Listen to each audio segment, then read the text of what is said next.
Today then, I'm going to be talking about bread, particularly stale bread. So over the last couple of years, something I have noticed is that we often get left with a lot of bread because it's not obviously as fresh as it was when it was made. So I want to talk about that today because obviously, even though it's just bread and maybe it was reduced to 10p, that might make us devalue it a bit, but we still don't want this to go to the landfill if there's something we can do with it. So here's some ideas that I like to use at home. So for those of you that have been coming along to the food share collections for the last couple of years, you'll probably remember that from time to time there'll be croutons. That is a brilliant way to use this stale bread. What I used to do was like take all the battens and all the rolls, things that people didn't want, they were probably 2 or 3 days old by then, perfect, and just make some croutons out of them. So what that does then, that not only stops this going into waste, it's also another tasty addition to add to your homemade soups. Makes it a little bit more filling, and it's not just having a boring piece of bread on the side. So maybe have a go at that. Something else that I really like to do is make panko breadcrumbs.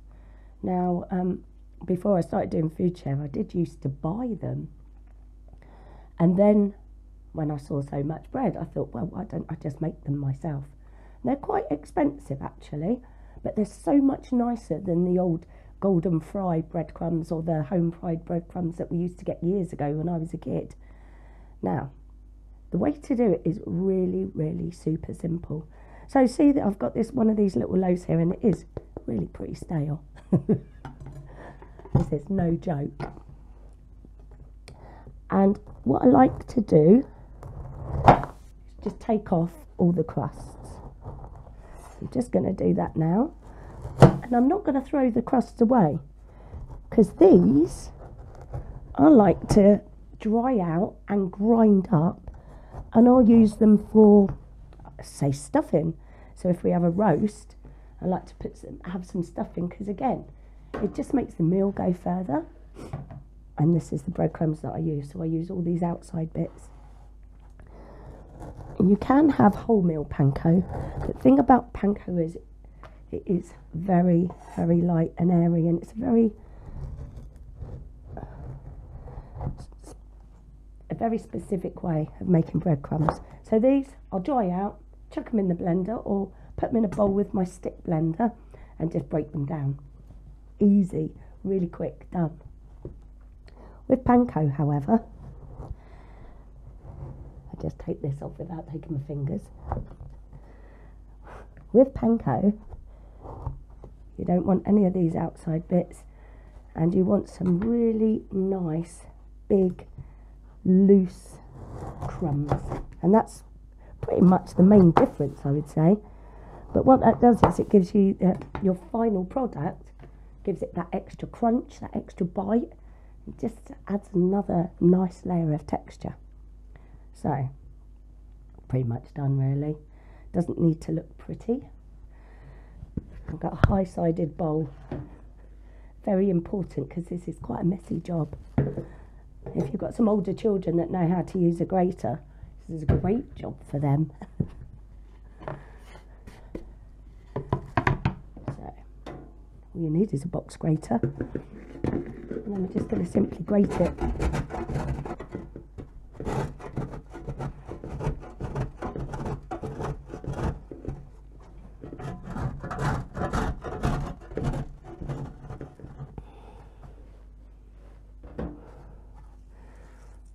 So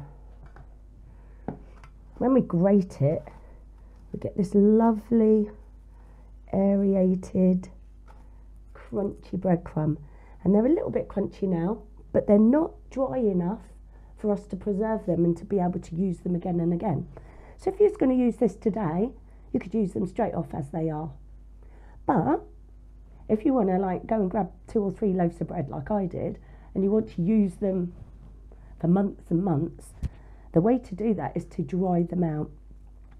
So I like to lay them flat on a baking tray like this, and then if I'm cooking something in the oven, I'll just slide it into the bottom and leave that there, like for the barest. It depends on, obviously, on what temperature you're using your oven at, but just keep checking them. And once they're dried out, you can store these for months. Like I think I had, the last lot I had about 6 months, and they were absolutely fine. And in fact, I want to show you how good they look on food. So, just to show you how much difference this can make to a meal, for instance. So there's 2 of us in our household, and usually you would think that you would need 2 chicken breasts to feed us. Well, you see this is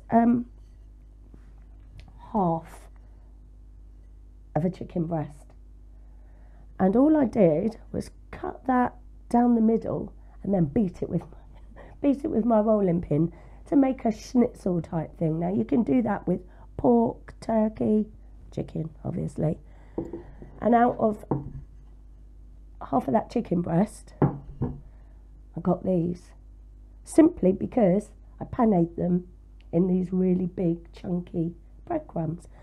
So you can see, like, for the 2 of us, that's a meal. We've got 1 each, and I've still got all that left that I could do something else with. I was also given a couple of small fillets of fish. You'll see how I turned one of those into some nice crunchy goujons. You'll also see how I took 1 small egg and made that into a really lovely juicy big Scotch egg. And maybe in the future I might show you how I make my Scotch eggs, because some people think they're dry, but the way that we do them kind of add a lot more into them. But you'll see the difference, and again, the size of that is a meal in itself. So we're constantly thinking about ways that we can make our food go further. And for people that, like ourselves, that don't want to eat as much meat, this is perfect. It just makes it go a lot further, and for families on a budget, it's brilliant. So that's the first idea. Try and make some panko. Honestly, like it really makes a difference, and you can use it for gratin, for toppings. I mean, the possibilities are endless. But yeah, so that's the first idea. Now for the next one, which is really, really good. So this one here then, this is a ciabatta, and they're made with like extra oil, aren't they? And they're really delicious when they're first made. However, again, it's nice and stale. What I like to do with these is cut them really thin. Now, when I was younger, Melba toast used to be a thing. You see, it's like tricky to cut. Like really, really thin slices of bread. You see that? So I like to try and cut them as thin as I can, and then again dry them out. And because you've dried them, they stay good for ages. They're brilliant if you want to have like a charcuterie board, if you want like do like cheese in your meat, you know, salads. It's just so nice. Cheese bread, pâtés, all of those things. So instead of buying those really expensive salty crackers, come and grab some of this bread and make your own really, really lovely Melba toast. Now, if you wanted, you could put these in a toaster, or again, like I do with the breadcrumbs, shove them on a tray and stick them in the bottom of your oven just to dry them out. You don't want to brown them. You want to get them dehydrated so that they last for as long as you need them. So that's that. Also, I don't know if any of you have ever heard of panzanella. That's a type of, I guess, salad with big crunchy bits of crouton and bread in them. You can make panzanella out of this, eh? And for your croutons, again, we're just using this bread that we've trimmed all the sides off of. I don't tend to bother to trim the crust off of croutons. and I'll maybe do them about a centimetre, and then centimetre fingers. These are lovely. All you've got to do is put those on a baking tray, sprinkle some oil on them, a few herbs, a bit of salt. Oh my goodness, they're amazing. And again, you're not so much cooking them, you want a little bit of colour, but you're drying them out mostly, and again they will last for a long time. So please have a go. Like, I hope you can like see how useful it could be. Also, we're saving it from landfill and we're helping our pockets, so I reckon we're winning. Anyway, take care, see you again, let me know how you get on, and if you want any herbs or spices, if you fancy like trying to spice up your meals, don't forget we've got some at Food Share, and if there's anything we haven't got there, just ask us in the comments and I'm sure we can find somebody that's got some for you. Anyway, take care, see you again, bye.